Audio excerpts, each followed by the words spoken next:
గురూజీ ఇప్పుడు మీరు చెప్తున్నారు. మరి ఈ కంప్యూటర్ యుగంలో భగవద్గీత చదవడం వల్ల ఎలాంటి ఉపయోగం ఉంది? ఎందుకంటే చాలామంది నమ్మరు. ఆ! ఏం చేయాలి? ఇంత సైంటిఫికల్‌గా టెక్నాలజీస్ పెరుగుతున్నాయి. అన్నీ చేస్తున్నప్పటికీ కూడా భగవద్గీత వల్ల మాకెలాంటి ఉపయోగం లేదు అనుకునే వాళ్ళే ఉన్నారు తప్పితే ఉన్నారు. దానివల్ల ఉపయోగం ఏంటి?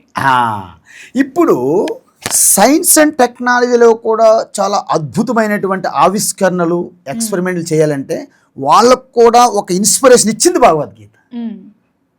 ఎందుకంటే భగవద్గీత ఎలా ఇన్స్పిరేషన్ ఇస్తుందంటే రెండో ప్రపంచ యుద్ధంలో ఆటం బాంబు తయారు చేయాల్సి వచ్చింది. ఆయన ఆటం బాంబు తయారు చేయడం భయపడ్డాడు. అందువలన నేను భారతదేశం వెళ్ళి సంస్కృతం కొంచెం నేర్చుకొని భగవద్గీత చదవాలి, అప్పుడే నేను చేయగలను అన్నారు. ఓకేనమ్మా.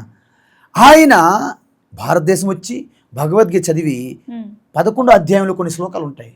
దివి సూర్య సహస్రస్య భవేద్ యుగపదుత్థిత యది భాసదృశీ సా స్యాత్ భాసస్తస్య మహాత్మనః కాలోస్మి లోకక్షయకృత్ ప్రవృద్ధః లోకాన్ సమాహర్తుమిహ ప్రవృత్తః హృతేపి త్వం న భవిష్యంతి సర్వే తేవ స్థితా ప్రత్యనీకేషు యోధాః.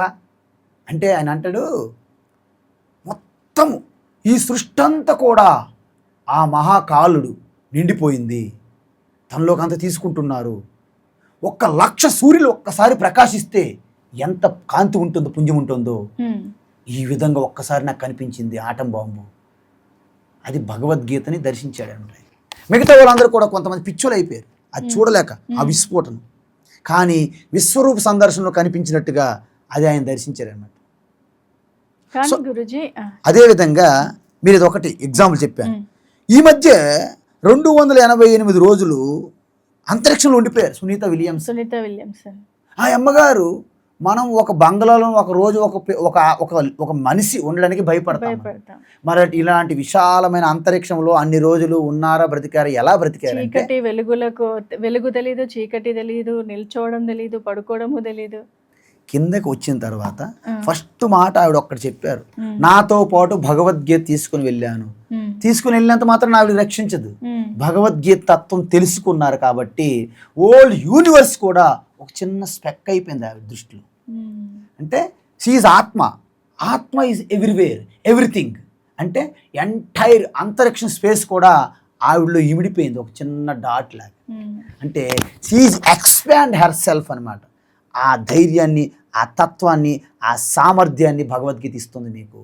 అందువల్ల భగవద్గీత దానికి వెర్షన్స్ లేవు. ఇప్పుడు సాఫ్ట్వేర్లు వచ్చాయి, టెక్నాలజీలు 1 ఇయర్లో 6 నెలల్లో మొత్తం అవుట్డేటెడ్ అయిపోతుంది, వెర్షన్ మారిపోతుంది.